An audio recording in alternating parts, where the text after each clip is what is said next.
ஒரு பிள்ளைகள்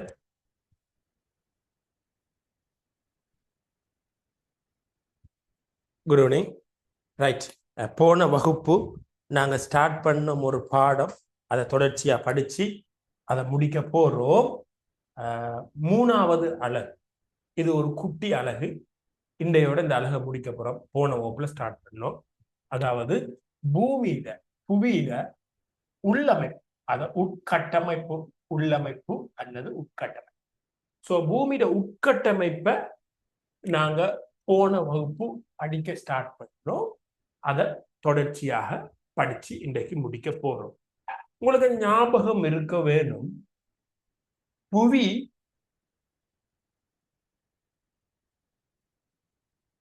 மூன்று படைகளாக, பூமியில உள்பகுதி அதுல இயல்புகள், அதுல தன்மைகளுக்கு ஏற்ப பிரதானமாக ஒரு மூன்று வித்தியாசமான தனித்தனி படைகளாக இனங்காணப்பட்டிருக்கு.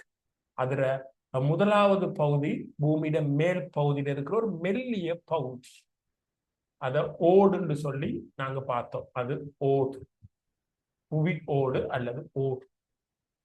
ரெண்டாவது பூமியில நடுவில் இருக்கிற பகுதி, அது இடையோடு அல்லது அத மூடின்னு பார்க்கலாம். மூன்றாவது பூமிக்கு உள்ள இருக்கிற பகுதியை மையம் அல்லது அத கோளவகம் சொல்றது. இப்படி பூமிய போன வகுப்புல மூன்று பிரதான படைகளாக பிரிக்கலாம் என்று பார்த்தோம். அதுல இன்னும் ஒன்று உங்களுக்கு சொல்லித்தந்தேன். இந்த ஓடு அது ரெண்டு பகுதி, ஒன்று சீயல், அடுத்தது சீமா, கண்ட ஓடு, சமுத்திர ஓடு. போன வகுப்புல படிச்சோம். இந்த இடையோடு ரெண்டு, ஒன்று மேல் இடையோடு, இன்னொன்று கீழ் இடையோடு. மையம் ரெண்டு, ஒன்று வெளி மையம், இன்னொன்று உள் மையம். சோ போன வகுப்புல ஒரு பேசிக்கான ஒரு விடயம் ஸ்டார்ட் பண்ணி இருந்தோம். பூமியில உள் செக்ஷன், உள் அமைப்புகளை படிக்கும் போது அது மூன்று பிரதான படைகளாக பிரிக்கப்படுகிறது. ஓடு, இடையோடு, மையம், மூன்று பிரதான படைகளாக பிரிக்கப்படுகிறது. அதை 6 உபப்படைகளாக பிரிக்கிறோம். ஓட ரெண்டா பிரிக்கிறோம்.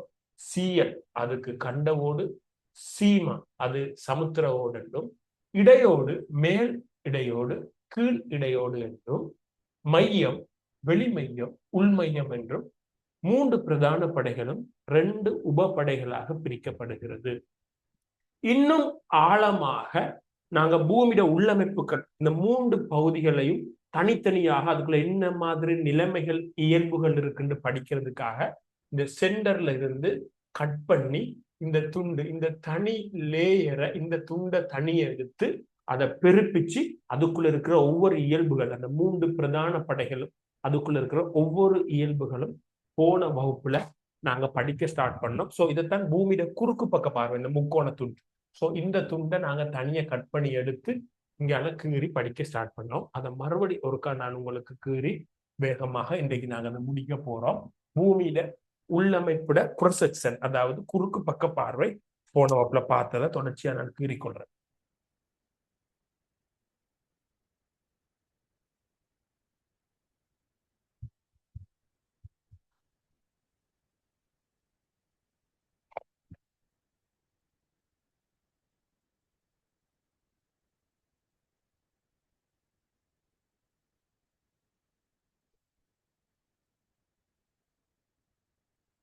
இது சமுத்திரம். ஓகே, முதல்ல பேசிக்கான விடயம், எங்களுக்கு தெரிஞ்ச விடயம், பூமியை 3 லேயரா பிரிச்சோம். போன வகுப்புல அது சொன்னேன், மறுபடியும் சொல்றேன். Right, okay.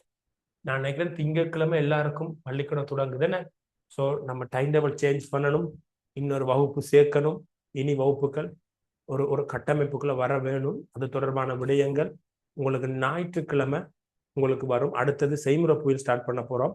அதுல புத்தகம், பயிற்சி புத்தகம் ஒரு விஷயம் அப்டேட் பண்ணணும்டா. அது எனக்கு நேரம் இல்லாதால அப்டேட் பண்ணலடா.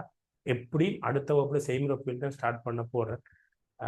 வகுப்புக்கு வாராக்களுக்கு தகவலை தெரிவிச்சு கொள்ளுங்க. திங்கட்கிழமை அடுத்த செவ்வாய் இன்றைக்கு இந்த பாடம் முடிஞ்சு போட்டு அடுத்தது ப்ராக்டிக்கல் ஜியோகிராஃபி உங்களோட குரூப்ல அதில் அறிவுறுத்தல போடுறேன்னு. Okay right. இங்க பாருங்க 3 பிரதான படை. இதுல எந்த விதமான குழப்பமும் உங்களுக்கு இல்லை. முதலாவது படை நல்ல மெல்லிசாக இருக்கும். அத ஓடுன்னு சொல்றோம். புவி ஓடுன்னு கதைக்கலாம். இது ஏற்கனவே பல முறை பார்த்துட்டோம். போன வகுப்புல இந்த வகுப்புல. 2வது படை இந்த இருக்கு. இது 2வது படையை நாங்க மூடி அல்லது இடையோடு 2 சொல்லும் பயன்படுத்த தெரிஞ்சிருக்க வேணும். வினாக்கள்ல கேட்கணும். 3வது பகுதி இது மையம் அல்லது கோளவகம். இந்த 2 சொல்லும் பயன்படுத்தலாம். ரைட். அப்ப பூமியை 3 பிரதான படைகளாக பிரிக்கிறோம். அந்த 3 படைகள ஆழம் தொடர்பாக போன வகுப்புல நாங்க கதைச்சிருந்தோம். அதாவது கொஞ்சம் கவனிக்க வேண்டும். இந்த ஓட்டுடைய ஆழம் 5 தொடக்கம் 60 சொல்லியிருந்தோம். எல்லாமே கிலோமீட்டர் அளவுகள். அது உங்களுக்கு தெரியும். 5 கிலோமீட்டர் தொடக்கம் 60 கிலோமீட்டர் வரைக்கும் தான் இந்த ஓட்டுடைய தடிப்பு, புவியோட்டின் தடிப்பு. அதாவது இந்த கருப்பு லைன் நாம வேணும்னால் 3 நிறம் பிரிக்கணும். இதுக்கு கருப்பு லைன், இதுக்கு நான் ஒரு ரெட் லைன் போடுறேன். ரைட். இதுக்கு வேணும்னா நாங்க ஒரு கிரீன் லைனை போடுவோம். அப்ப வடிவா கதைக்கலாம் தானே. ஓடுன்னு சொல்றது நான் இப்ப கீறுற கிரீன் லைனுக்கு மேல இருக்கிற பகுதி தான் ஓடு. கிரீன் லைனுக்கு மேல இருக்கிற பகுதி. இந்த கடல் மட்டத்தில இருந்து இந்த கிரீன் லைன், அதாவது இந்த ஓடு பகுதி 5 தொடக்கம் 60 கிலோமீட்டர் தடி. ஏன்னு சொன்னால் கடலுக்கு கீழே கொஞ்சம் மெல்லிஸ் 5 வரைக்கும் இருக்கும். நிலப்பகுதிகள்ல கொஞ்சம் தடிப்பு கூட. கண்ட பகுதிகள்ல 60 வரைக்கும் இருக்கும். சில டைம்ல 5 தொடக்கம் 60, சில டைம்ல 5 தொடக்கம் 70. 60 இல்லாம 70 என்று கதைக்கலாம். சோ 5 தொடக்கம் 60 அல்லது 5 தொடக்கம் 70 ஓட்டுடைய தடிப்பு. இந்த இடையோட்டுடைய தடிப்பு பார்த்தோம். அது கடல் மட்டத்தில இருந்து 2900 இந்த சிவப்பு லைன் வரைக்கும் இருக்கிறது இடையோடு. 2900 பார்த்தோம். சோ மையம் வந்து 6370 என்று சொல்லி படிச்சோம் கிலோமீட்டர். சோ இது பார்த்தோம். ரைட். இன்னொரு விடயம் கவனிச்சு கொள்ளுங்க. நான் இப்ப சொல்ல போற விடயம், இந்த மேல இந்த பச்சை கலருக்கு மேல இருக்கிறது ஓடுதான. பச்சை கலருக்கு மேல இருக்கிறது ஓடு. இந்த பச்சை கலர் லைனுக்கு கீழே இருக்கிறது இடையோடு. டேய், ஓடையும் இடையோடையும் ஒரு இடைவெளி பிரிக்குது.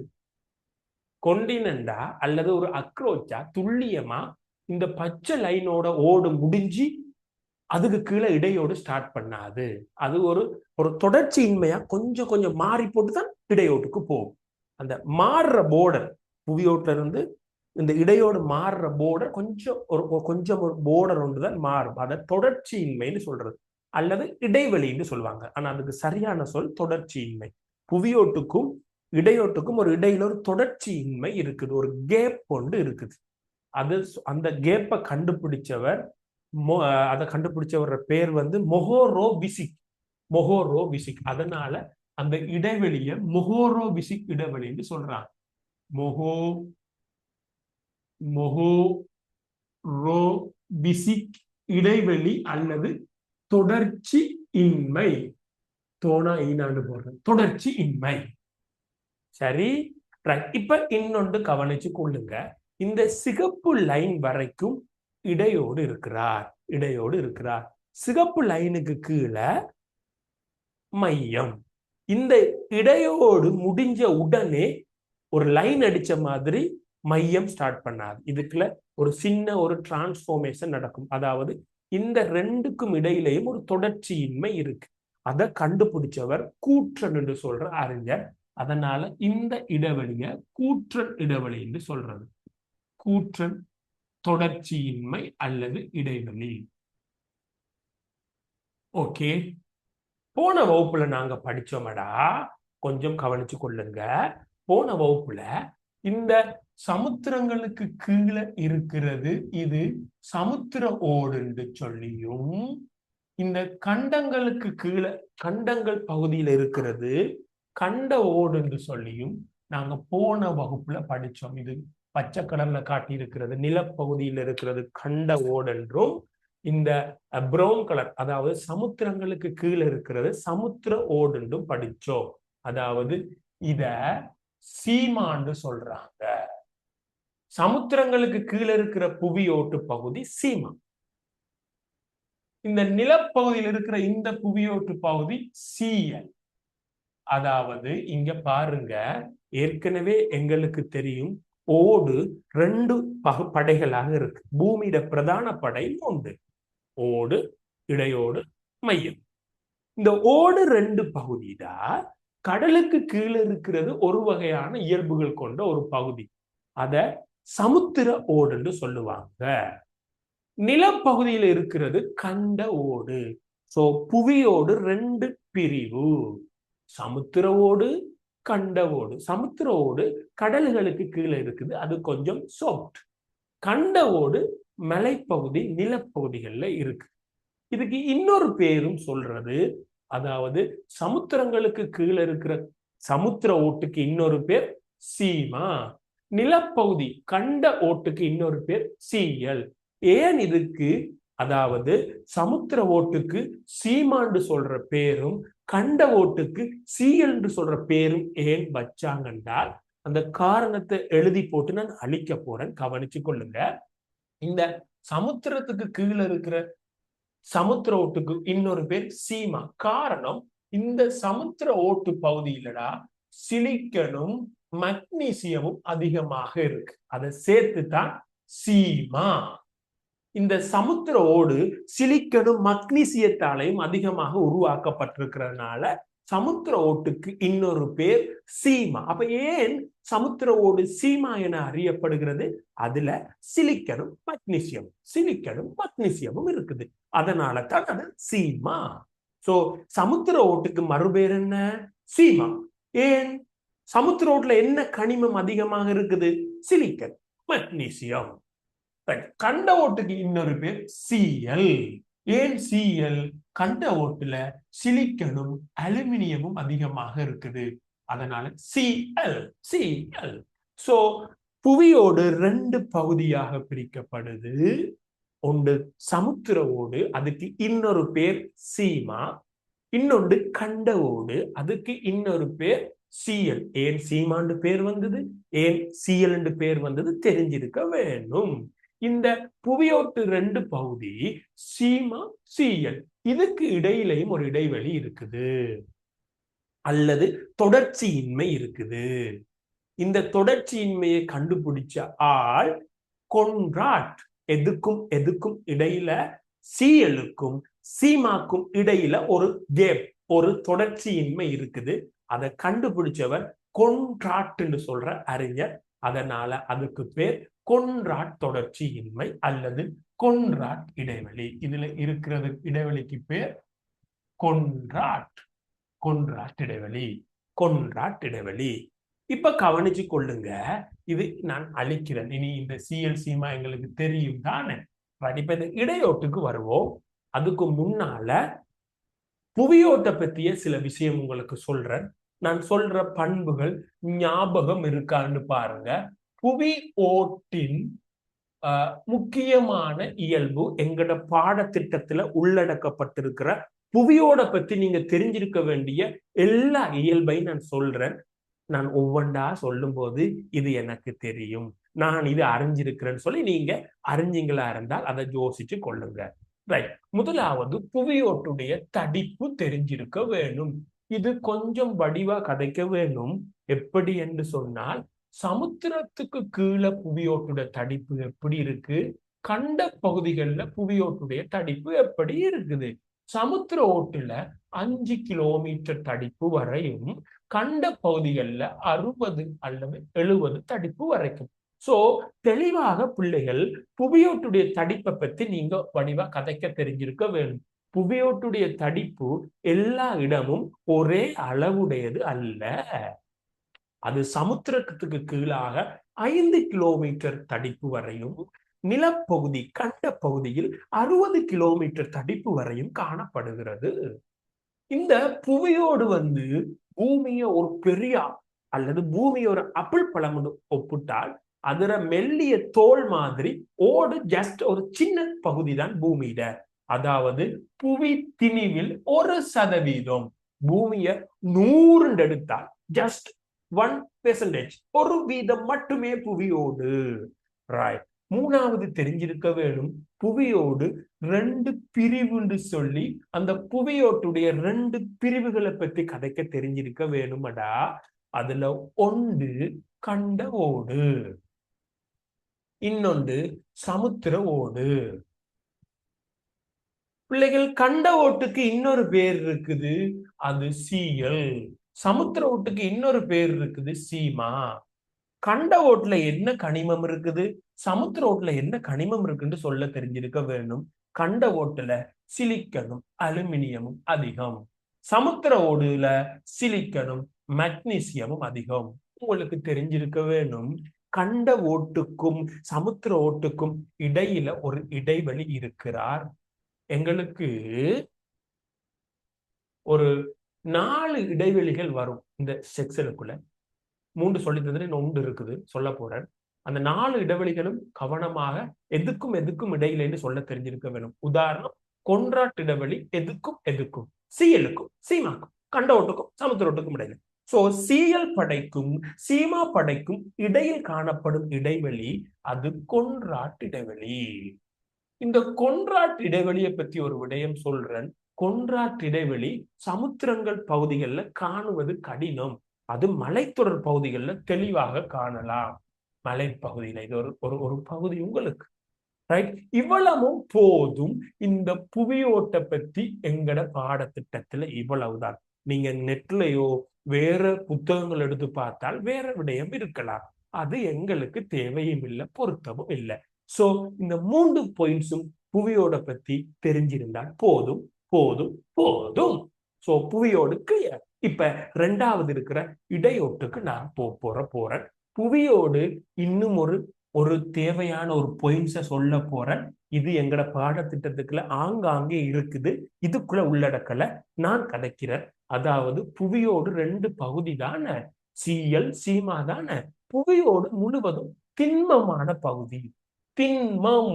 திண்மம் அதாவது கடினமான பாறைகளால் ஆனது. கடின பாறைகள், பல்வேறுபட்ட பாறைகளால் ஆன ஒரு திண்மமான பகுதி தான் ஓடு.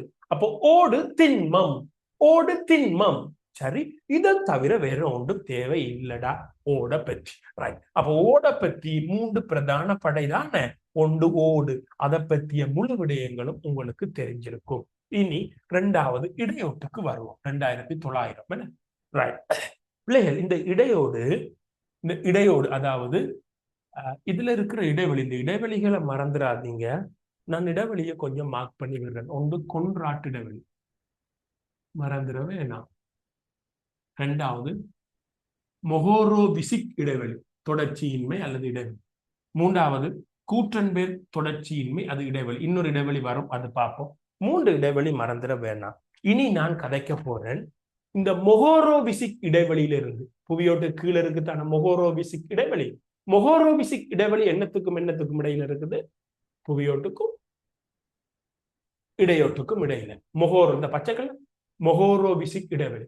இந்த மொஹோரோவிசிக் இடைவெளியில இருந்து கூற்றன்பெர்க் இடைவெளி வரைக்கும் இருக்கிறது தான் என்ன, இடையோடு அல்லது மூடி, இங்கிலீஷ்ல மேண்டில்னு சொல்லுவாங்க. சோ இடையோடு எங்கிருந்து எங்க வரைக்கும், மொஹோரோவிசிக் தொடர்ச்சியின்மையிலிருந்து கூற்றன்பெர்க் வரைக்கும்.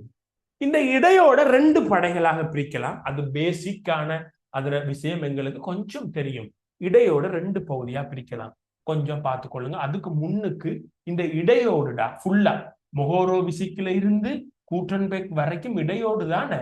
பூமியை 3 பகுதியா பிரிச்சாடா, அதுல 2 இந்த இடையோடு தான். புவி திணிவில் 3ல் 2 பகுதி இந்த இடையோடு. புவியோடு எவ்வளவு, ஜஸ்ட் ஒரு வீதம். இடையோடு 3ல் 2 இடையோடு தான். அதிக பூமியில அதிக திணிவு இடையோடு. சோ இந்த இடையோட 2ஆ பிரிக்கிறாங்க. இவருக்கு பேர் மேல் இடையோடு அல்லது மேல் மூடி. இவருக்கு பேர் கீழ் இடையோடு அல்லது கீழ் மூடி. இடையோடு அல்லது கீழ் மூடி. மேலிடையோடு கீழிடையோடு, மேலிடையோடு கீழிடையோடு. இந்த மேலிடையோடு 670 வரை கிலோமீட்டர் வரைக்கும், எல்லா நம்பர்ஸும் கிலோமீட்டர், 670 கிலோமீட்டர் வரைக்கும். இப்ப நான் இந்த மேலிடையோட பத்திய ஒரு பண்பு சொல்ல போறேன். கொஞ்சம் கவனமா கேட்காதான் விளங்கும். இந்த மேலிடையோடு கொஞ்சம் வித்தியாசம். புவியோடு முழுவதும் திண்மமல்லோ, புவியோடு முழுவதும் திண்மமல்லோ. ஆனால் இந்த மேலிடையோடு, இடையோட்டு மேல் பகுதி மேலிடையோடு கொஞ்சம் வித்தியாசம். அதுல மேல் பகுதியடா திண்மம், இவ்வளவும் திண்மம். மேலிடையோட்டின் மேல் பகுதி திண்மம், புவியோடு மாதிரி திண்மம். ஆனால் மேலிடையோட்டிட கீழ்ப்பகுதி உருகின தன்மை, உருகின நிலையில இருக்கா. இது உருகின நிலையில இருக்குது. இந்த பகுதி உருகின நிலை. சோ மேலிடையிட இயல்பு சொல்லுங்க. புவியோட்டுட இயல்பு திண்மம். மேலிடையோட்டிட கீழ்ப்பகுதி உருகின நிலை. மேலிடையோட்டிட மேல் பகுதி திண்மம் தான், மேல் பகுதி திண்மம், கீழ்ப்பகுதி உருகின நிலையில ஒரு ஜெல் மாதிரி ஒரு பாகு நிலையில இருக்கு. அத அஸ்தினோஸ்பயர்னு இங்கிலீஷ்ல சொல்லுவாங்க. அஸ்தினோஸ்பயர், இந்த ஏரியாவை அஸ்தினோஸ்பயர்னு சொல்லுவாங்க. அஸ்தினோஸ்பயர் அல்ல தமிழ்ல சொல்லுவாங்க மென்பாறை கோளவகம். மென்பாறை கோளவகம் சொல்லுவாங்க. அஸ்தினோஸ்பயர் அல்லது மென்பாறை கோளவகம். இன்னும் சில இடத்துல நலிவு கோளம் என்று கதைப்பாங்க. நலிவு கோளம், நலிவு கோளம், கோளவகம் இல்ல, மென்பாறை கோளமா, மென்பாறை கோளம், கோளவகம்னா கீழே போயிரு.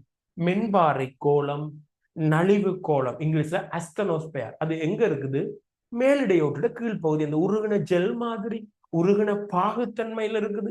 மேலிடையோட்டுட கீழ்ப்பகுதி அது அஸ்தினோஸ்பயர், நலிவு கோளம், மென்பாறை கோளம். அப்ப மேலிடையோட எப்படி அதுல கீழ்ப்பகுதி உருகி இருக்கு, மேல் பகுதி திண்மம், மறந்துடக்கூடாது. ரைட். இப்ப கீழிடையோடு முழுக்க திண்மம்.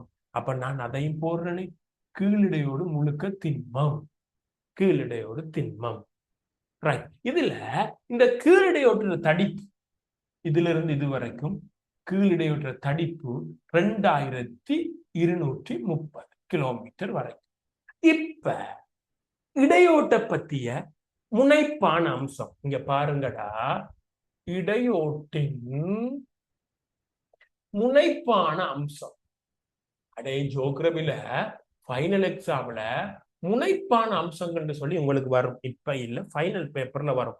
அது என்ன முனைப்பான அம்சம்னா நீங்க விளங்கிக் கொள்ளுங்க. முக்கியமான அம்சம். ரைட். உங்களுக்கு தெரிஞ்சிருக்க வேணும் இந்த இடையோட்டிட முக்கியமான அம்சம். முதலாவது அதுடைய ஆழம் தெரிஞ்சிருக்க வேண்டும். இடையோடு எதுல இருந்து எது வரைக்கும்? அது புவியுடைய மேற்பரப்பில் இருந்து 2900 கிலோமீட்டர். இது சரிதான? இடையோட்டுடைய ஆழம் 2900 கிலோமீட்டர். இதுல உங்களுக்கு குழப்பம் இல்லை. ரைட். அதுல 2 பிரிவு வடிவம். இதுலதான் கொஞ்சம் வேலை இருக்கு. இடையோட்டுட 2 பிரிவு இருக்கு தானே. இடையோட 2ஆ பிரிச்சுட்டோம். அதுல ஒன்று மேல் இடையோடு, மேல் இடையோடு. நான் இடையோடு இடையோடு கதைக்கிறேன். அத மூடியிலும் கதைக்கலாம். மேல் மூடி, மேல் மூடியில அதுல பண்பு தெரிஞ்சிருக்க வேணும். மேல் மூடி 670 வரைக்கும் இருக்கு. அதுல ஆழம் 670 ஆழம் வரைக்கும் இருக்கு. மேல் மூடி இந்த இருக்கு. இது வரைக்கும் தானே கருப்பு லைன் வரைக்கும் 670. மேல் மூடிட இயல்பு உங்களுக்கு தெரிஞ்சிருக்க வேணும். இந்த இயல்பு சொல்ற புரிஞ்சு கொண்டீங்களான்னு பாருங்க. மேல் மூடிட மேல் பகுதி அதுல கீழ்ப்பகுதின்னு கதைக்க வேணும். மேல் மூடிட மூடியம் 2ஆ பிரிச்சோம்டா, மேல் மூடி கீழ் மூடி. இப்ப கதைக்கிறது இதுல இருந்து இது வரைக்கும் மேல் மூடி, கருப்பு லைன். இந்த கிரீன் அதாவது மொஹோரோவிசிக் இடைவெளியிலிருந்து இந்த இது வரைக்கும் மேல் மூடி. இந்த மேல் மூடி அதுல மேல் பகுதி திண்மம், கீழ்ப்பகுதி உருகுன தன்மை. சோ மேல் மூடிட மேல் பகுதி திண்மமான பகுதி, திண்மம். கீழ்ப்பகுதி உருகிய நிலை. அந்த உருகிய நிலைக்கு என்ன பேர்? பல பேர் சொல்றாங்க. ஆங்கிலத்துல அஸ்தினோஸ்பயர், தமிழ்ல மென்பாறை கோளவகம், நலிவு கோளம், இப்படி பல பேர்கள்ல இந்த மேல் பகுதியில கீழ்ப்பகுதியை சொல்றாங்க. ரைட். ஓகே. இப்ப இந்த இடையோடு ரெண்டு பகுதி, மேல் இடையோடு சரி. இப்ப இடையோட்டிட கீழ் இடையோட்டுக்கு போவோம். கீழ் இடையோடு ரெண்டுல மேல் இடையோடு, அடுத்தது கீழ் இடையோட்டுக்கு போவோம். ரைட். கீழ் இடையோட கவனிச்சு கொள்ளுங்க. கீழ் இடையோட தடிப்பு 2230 கிலோமீட்டர். அந்த கீழ் இடையோடு திண்மமான பகுதி. திண்மம் திண்மம் திண்மம். சரியா? அடுத்த மிக முக்கியமானது மறந்துடவே, நாம் பூமியை மூண்டா பிரிச்சால் அதுல ரெண்டு பகுதி இந்த இடையோடு. நாலாவது கடைசி பாயிண்ட்ஸ் கொஞ்சம் பாருங்க. இந்த பாயிண்ட்ஸ புவியோட்டையும் இடையோட்டையும் பிரிக்கின்ற ஒரு கேப், தொடர்ச்சியின்மை. இந்த பச்சை கல்ல காட்டியிருக்கிறோம். சீயலையும் சீமாவையும் பிரிக்கின்ற எல்லை கொன்றாட், புவியோடையும் இந்த இடையோடையும் பிரிக்கின்ற இந்த பச்சை கலர்ல காட்டியிருக்கிற போர்டர் மொஹோரோவிசிக் இடைவெளி. அது வடிவாக சொல்ல தெரிஞ்சிருக்க வேண்டும். ஓடையும் இடையோடையும் பிரிக்கின்ற எல்லை அது மொஹோரோவிசிக்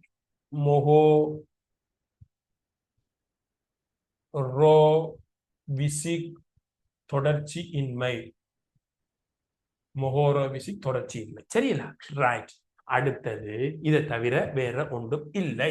அடுத்தது நாங்க இறுதி பகுதி மையத்துக்கு போறோம். மைய பகுதியை படிச்சு போட்டு இன்னொரு ஒரு சின்ன விஷயம் உண்டு, உங்களுக்கு புது விஷயம் உண்டு இந்த பாடத்துக்குள்ள. கடைசி பகுதி அதை சொன்னால் பூமி கட்டமைப்பு எங்களுக்கு முடியுது. ரைட். இப்ப நாங்க போவோம்.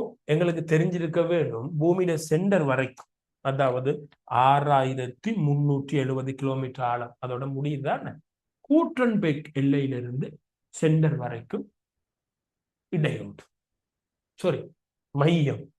மையம் அல்லது கோளவகம், அது ரெண்டு பிரிவடா. அது ரெண்டு பிரிவு. ரைட். இது வெளிக்கோளம். மேல இருக்கிறதான் வெளிக்கோளம், மாறி எழுதக்கூடாது. இதான் வெளிக்கோளம். வெளிக்கோளவகம் அல்லது வெளி மையம். இவர் தான் உள்வீடு, உள் மையம். மறந்துடவே நாம் இந்த வெளிமையம், அதுல தடிப்பு, வெளிமையத்துல தடிப்பு, அதாவது இந்த கூட்டன்பேக் எல்லையில இருந்து இந்த வெளிமையம். இங்க பாருங்க, இன்னொன்றும் சொல்லுறேன், கொஞ்சம் கவனிங்க. இது வெளிமையம். கூட்டன்பேக் எல்லை மேல இடைவெளி கூட்டன்பேக் எல்லையிலிருந்து மையம் வரைக்கும், மையம் நடுப்பகுதி வரைக்கும். மேல் பகுதி வெளிமையம், கீழே உள்மையம். இந்த வெளிமையத்துக்கும் உள்மையத்துக்கும் இடையில ஒரு இடைவெளி, தொடர்ச்சியின்மை இருக்கு. அது லேமன் எல்லை. லேமன் சொல்றவர் கண்டுபிடிச்சதால லேமன் எல்லை. இப்ப பாருங்க எத்தனை எல்லை வந்துட்டு பாருங்க. மறந்துட வேணாம், அடிக்கடி பரீட்சையில வாரது எம்சிக்குள்ள 4 எல்லை வந்துட்டு. கொன்ராட் எல்லை தொடர்ச்சியின்மை, மொஹோரோவிசிக் தொடர்ச்சியின்மை, கூற்றல் தொடர்ச்சியின்மை, கூற்றல் பெர்க் தொடர்ச்சியின்மை, லேமன் தொடர்ச்சியின்மை எல்லை. எது எதுக்கு இல்லைன்னு சொல்ல வேணும். கொன்ராட் சீமா சியல் கண்டவோடு சமுத்திரோட்டுக்கு இடையில இருக்கு. மொஹோரோவிசிக் புவியோட்டுக்கும் இடையோட்டுக்கும் இடையில, அல்லது புவியோட்டுக்கும் மூடிக்கும் இடையில. கூட்டன்பேக் இடையோட்டுக்கும் மையத்துக்கும் இடையில, அல்லது மூடிக்கும் கோளவகத்துக்கும் இடையில. லேமன் எல்லை வெளிக்கோளத்துக்கும் உட்கோளத்துக்கும் இடையில, அல்லது வெளி மையத்துக்கும் உள் மையத்துக்கும் இடையில. சோ அந்த இடைவெளிகள், தொடர்ச்சியின்மைகள் எதுக்கும் இடையில சொல்ல தெரிஞ்சிருக்க வேணும். இந்த வெளிமையம் நல்லா கவனிச்சு கொள்ளுங்க. வெளிமையம் எந்த இடைவெளியில இருந்து எந்த இடைவெளி வரைக்கும் இருக்கண்டா, கூட்டன்பேக் எல்லையில இருந்து லேமன் எல்லை வரைக்கும் வெளிமையம். அதாவது கூட்டன்பேக் எல்லையில இருந்து லேமன் எல்லை வரைக்கும் 2250 கிலோமீட்டர் தடிப்பு. இந்த உள்மையம், லேமன் எல்லையில இருந்து இருக்கிற உள்மையம் 1220 கிலோமீட்டர் தடிப்பு. மறந்துடவேனா, இந்த வெளிமையம் திரவமான பகுதி, பூமியிலேயே திரவமான பகுதி இந்த வெளிமையம். இந்த உள்மையம் பூமியில திண்மமான பகுதி. இது திண்மம். உள்மையம் திண்மம், வெளிமையம் திரவம். பூமியிலேயே திரவமான பகுதி வெளிமையம். புரியல? வெளிமையம். இந்த வெளிமையத்துல இரும்பும் நிக்கலும், இரும்பு நிக்கல், அதை நான் போடுறேன், இது எக்ஸ்ட்ரா பாயிண்ட் சொல்லிட்டு பரவாயில்ல. இரும்பு நிக்கல் இந்த ரெண்டும் தண்ணி மாதிரி உருகி போய் இருக்கு இந்த வெளிமையத்துல. உள்மையத்திலையும் இந்த இரும்பும் நிக்கலும் திண்மமாக இருக்கு. இதை தவிர வேறு ஒன்றும் இல்லை. கொஞ்சம் ஞாபகப்படுத்துகிறேன். அதாவது இந்த மையத்திர முனைப்பான அம்சம் அல்லது கோளவகம் ரெண்டும் கதைக்கலாம் தானே. கோளவகம் கோளவகம் அல்லது மையத்திர முனைப்பான அம்சம். ரைட். முதலாவது அதோட தடிப்பு அது எப்படி சொல்ல வேண்டும் என்றால் 6370 6370 வரை பூமியில மத்திமம் வரைக்கும் அது இருக்குது. சரி, ரைட். அடுத்த விஷயம், இந்த மையம் இந்த இடையோடு ரெண்டுக்கும் இடையில இருக்கிற எல்லை கூற்றன் பெயர்க்கு எல்லை. சோ அது சொல்ல வேண்டும். எப்படி? இடையோடு அல்லது மூடி. இடையோட்டுக்கும் நாங்க படிக்கிற கோளவகத்துக்கும் இடையில இருக்கிற எல்லை கூற்றன் பெயர்க்கு எல்லை என்று சொல்ல வேண்டும். கூற்றன் பெயர்க்கு எல்லை இந்த எல்லையை பத்தி கதைக்க வேண்டும். அதுக்கு பிறகு இந்த கோளவகம் 2 பிரிவு இருக்குது. அந்த 2 பிரிவை பத்தி கதைப்போம். அதுல ஒன்று வெளிக்கோளவகம். வெளிக்கோளவகம் மறந்துடக்கூடாது. பூமியிலேயே திரவமான பகுதி இதுதான். இதுல தடிப்பு 2250 கிலோமீட்டர் தடிப்பு. இதுல நிக்கல் என்று சொல்ற கனிமமும் இரும்புண்டு சொல்ற கனிமமும் திரவமாக இருக்கு. அடுத்தது உட்கோளவகம். உள்கோளவகம். இந்த உட்கோளவகம் அது திண்மம். அதுடைய தடிப்பு 1220. அதுக்குள்ள இரும்பும் நிக்கலும் திண்மமாக இருக்குது. இன்னொன்றும் சொல்ல வேணும். இந்த வெளிக்கோளத்துக்கும் உட்கோளத்துக்கும் இடையில ஒரு எல்லை தொடர்ச்சியின்மை, அது லேமன். இவ்வளவுதான் பூமியிட உள்ளமைப்பு. இப்ப ஒரு புதுசா ஒருத்தர் இருக்கிறான்னு சொன்னால், நாளைக்கு இந்த வகுப்புக்கு ஒருத்தர் வாராருன்னு சொன்னால், இந்த போட்ல இருக்கிற இவ்வளவு டீட்டெயில்ஸையும் காட்டினால் அவருக்கு ஒன்றும் விளங்காது. அவர் ஓ லெவல்ல ஜியோகிராபியோ இல்ல எங்க வரதுல படிச்சிருந்தால் அவர் கொஞ்சம் பார்க்கலாம். ஆனால் இந்த போட்ல இருக்கிற அவ்வளவும் உங்களுக்கு தெரிஞ்சிருக்க வேணும். 2028 இந்த போட்ல இருக்கிற அவ்வளவும் எனக்கு தெரியுமன்னா, இந்த படத்துல குறிக்கப்பட்ட விடயம், இந்த போட்ல இருக்கிற அவ்வளவு விடயம் எனக்கு விளங்கிட்டேன்னு சொன்னா 2028 இன்னும் ஒரு சின்ன பகுதி இருக்கு. அதை மட்டும் நான் உங்களுக்கு சொல்லி தந்துட்டு நான் முடிப்பேன். இன்னொரு சின்ன பகுதி இருக்கு. நீங்க மெசேஜ் பண்ணலாம். சந்தேகம் கேட்கிற நேரத்துல, நான் கேள்வி கேட்கிற நேரத்துல மெசேஜ் பண்ணலாம் இருக்கா? சரி,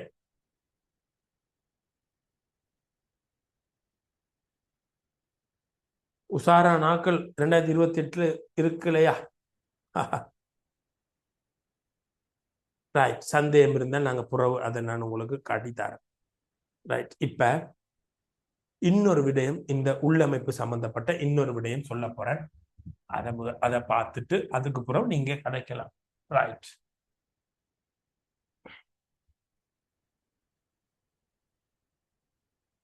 ஓகே.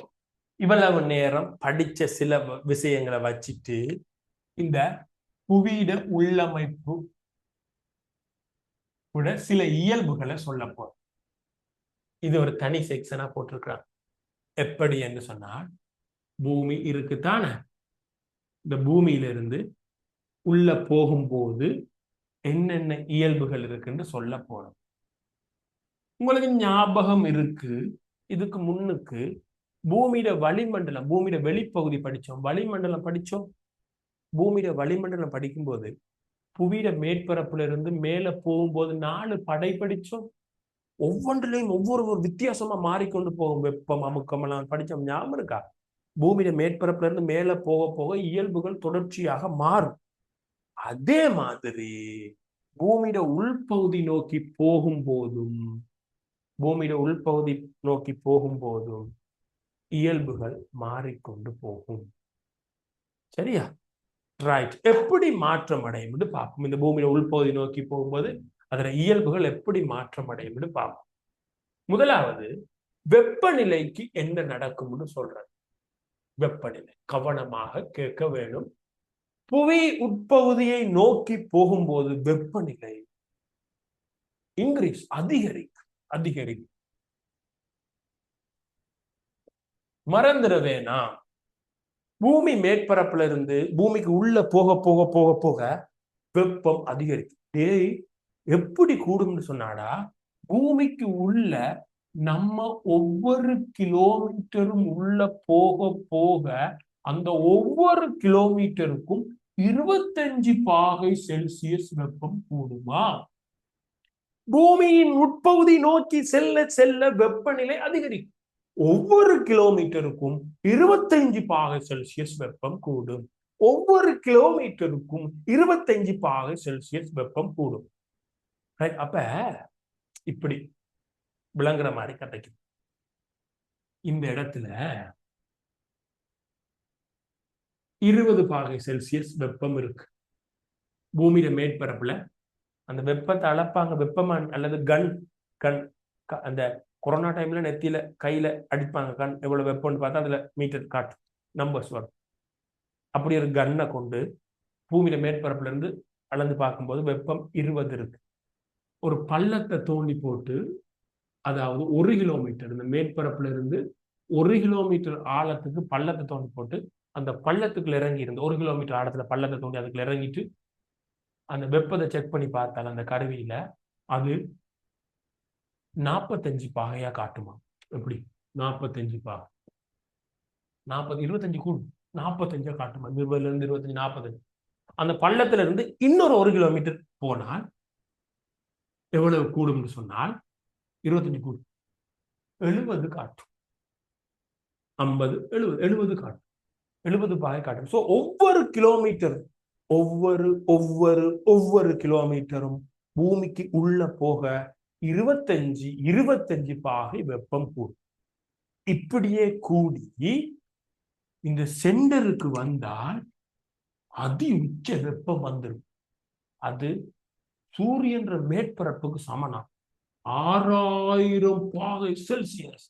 சோ இப்படி வெப்பம் கூடி பூமியுடைய மைய பகுதியில் 6000 பாகை செல்சியஸுக்கும் அதிகமான வெப்பம் வந்துடும். பூமியில நடுவுலடா 6000 பாகை செல்சியஸ் வெப்பமாண்டா, சூரியன் மேற்பரப்புக்கு ஈக்குவல் வெப்பம். இந்த இவ்வளவு கொடிய வெப்பம் எப்படி பூமிக்குள்ள உருவானது என்று சொன்னார். ஏன் இதுக்குள்ள இவ்வளவு கொடிய வெப்பம் உருவாகி இருக்கு? பூமியில நடுவுல ஏன் இவ்வளவு கனம வெப்பம் வந்தது? என்ன ரீசன் என்றால், அந்த பூமியில நடுவுல பாறைகள் கனிமங்கள் எரிவடைஞ்சு கொண்டு இருக்குது. அதுல வர ரேடியேஷன். சோ ஏன் இவ்வளவு வெப்பம், இவ்வளவு கடும் வெப்பம் மையத்துல என்றால், பூமியில உட்பகுதியில் இருக்கிற பாறைகள் கனியங்கள் எரிவடைவதால் ஏற்படுகும் கதிரியக்கம். சிம்பிள் ஆகுது.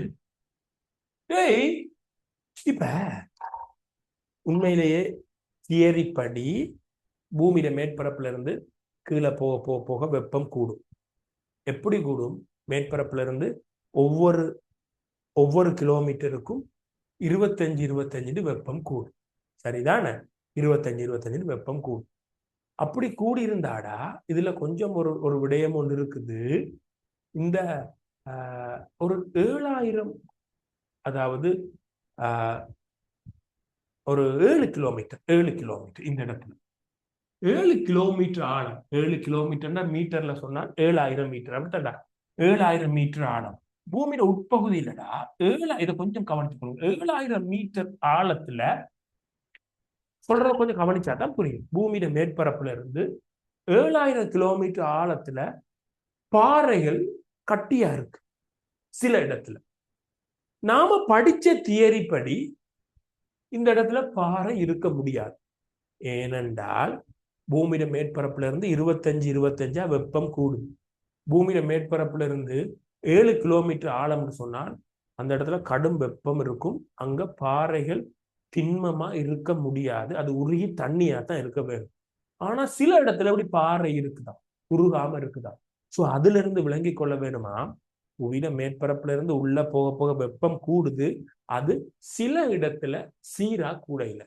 ஒழுங்கா எல்லா இடத்துலயும் அப்படி கூடி இருந்தா இந்த 7 கிலோமீட்டர் ஆழத்துல பாறை இருக்க முடியாது, தண்ணியா தான் இருக்கணும். அப்ப 7000 மீட்டர் ஆழத்தில் பாறைகள் இருப்பதிலிருந்து எங்களுக்கு தெரிவது அந்த உள்ள போகும்போது வெப்பம் கூடுறது சீராக அதிகரிக்கவில்லை. வெப்பம் சீரா சில இடத்துல கூடாம இருக்கான், சீராக அதிகரிக்கவில்லை. இப்ப வெப்பத்தை பத்தி பார்த்தாச்சு.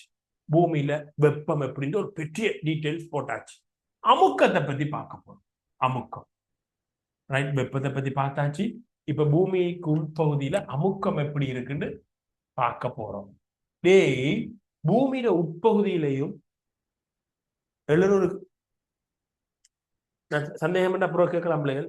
சந்தேகம் கேட்குறீங்க விலங்கலை. நான் நேரம் தாரன் பிள்ளைகள். சாரி, நான் இதை முடிச்சுட்டேன்டா நான் உங்களுக்கு நேரம் தந்துடுவேன். என்ன சந்தேகம் இதுலயா?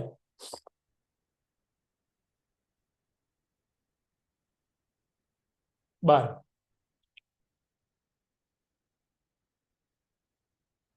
ஓ சாரி சாரி சாரி சாரி சரி சரி, நான் மீட்டர் 700 கிலோமீட்டர். ஓகே தான், சரியா? 700. ஓகே ஓகே ஓகே ஓகே பிள்ளை. Sorry, 700 kilometre. 700 700 7 இல்ல 700 700 700 கிலோமீட்டர். 700 கிலோமீட்டர். 700 கிலோமீட்டர் ஆழமா. அதுலதான் வெப்பம் அதிகம். Right, okay okay. 700 7 அல்ல 700. ரைட், ஓகே, சரி சரி, குட். அமுக்கத்தை பத்தி கதைக்கிறேன், நல்லா கவனிச்சு கொள்ளுங்க. அமுக்கத்தை பத்தி கதைக்கிறேன். புவியுடைய மேற்பரப்புல இருந்து உள்ள போக போக எப்படி வெப்பம் கூடுனதோ அதே மாதிரி புவியில மேற்பரப்புல இருந்து உள்ள போக போக அமுக்கமும் இன்க்ரீஸ் ஆகும், அதிகரிக்கும். அப்போ உட்பகுதியை நோக்கி போகும்போது அமுக்கம் அதிகரிக்கும். எவ்வளவுக்கு கொடுமையா அதிகரிக்கும்னு சொன்னால், பூமியில சென்டர்ல அமுக்கம் எவ்வளவுன்னு சொன்னால், அமுக்கத்தை ஒரு ஏரியாவில தான் அளப்பாங்க. பூமியில சென்டர்ல 1 சதுர மீட்டர், 1 சதுர சென்டிமீட்டர், சின்ன ஒரு குட்டி ஏரியாவில எவ்வளவு அமுக்கம் உண்டா? கொடிய அளவு 3.15 மில்லியன் கிலோகிராம். இவ்வளவு கடும் அமுக்கம் இருக்காம் பூமியில நடுவுல. ஒரு சின்ன துண்டுல இவ்வளவு அமுக்கம் பிரயோகிக்கப்படுது. 3.15 மில்லியன் கிலோகிராம் வெயிட் அமுக்கம் பூமிக்குள்ள பிரயோகிக்கப்படுது. இப்ப இங்க பாருங்க, பூமியில உட்பகுதிகள்ல எங்களுக்கு தெரிஞ்சிருக்க வேணும், இந்த வெளிக்கோளத்துக்கு ஒரு ஸ்பெஷல் இருக்கு. என்னன்னு சொல்ல முடியுமா? வெளிக்கோளத்துக்கு ஒரு ஸ்பெஷல் இருக்கு. புவியோடு இடையோடு அப்படிலாம் 3 வெளிக்கோளத்துக்கு உங்களுக்கு தெரிஞ்ச ஸ்பெஷல் என்ன சொல்லுங்க பாப்போம். பூமி 7 படை உபப்படையா பிரிச்சா, அதுல வெளிக்கோளத்துக்கு என்ன ஸ்பெஷல்? ஆறு எனக்கு சொல்ல முடிஞ்சா? Very good. 2028 கதைக்கவே மாட்டாங்கன்றா. திரவம். பூமியில பகுதிகளே திரவமாக இருக்கு. ரைட். அடுத்தது பூமியில உள்கோளம் 2ஆ பிரிக்கப்படுது. அதெல்லாம் உங்களுக்கு தெரிஞ்சதான், நோட்ஸ்ல போட்டிருக்கு, பார்க்க விளங்கும். பூமியில உட்கோளம் வெளிக்கோளம், பூமியில கோளம் 2, உட்கோளம் திண்மம், வெளிக்கோளம் திரவம். அதான் காய்ச்சிருக்கு. டேய், பூமியில உள்ளமைப்பு 3 பிரதான படை, ஓடு, இடையோடு, மூடி. அது ஒவ்வொன்றும் உபப்படைகள். அதுல இருக்கிற அம்சங்கள் வடிவா சொல்லப்பட்டிருக்குது. உங்களுக்கு ஒரு வாய்ப்பு இருக்குது, இதை திரும்ப பார்க்கலாம். ஒரு கிழமைக்குள்ள ரெக்கார்டிங்கை பாருங்க. இதுக்கு முன்னுக்கு நடந்த ஒவ்வொரு ரெக்கார்டிங் எடுக்க இயலாது. இதை பாருங்க, நோட்ஸோட பார்த்து வடிவா படிக்கிறதுக்கு கொஞ்சம் கொஞ்சமா ஆயத்தப்படுத்தினா தான் அது ஃபர்ஸ்ட் டைம்ல செய்ய முடியும். அடுத்த வகுப்பு செய்முறை புயல் ஸ்டார்ட் பண்றதுக்கு நான் உத்தேசிச்சிருக்கிறேன். குரூப்ல போடுற அறிவுறுத்தல்களை கவனமா பாருங்க. ஏதாவது 2028 மட்டும் என்னோட நீங்க கதைக்க வேண்டி இருந்தால் கதைக்கலாம். ஆரேனுக்கும் 2028 உங்களோட மைக்கை ஒன் பண்றேன். 1 மினிட் வார்.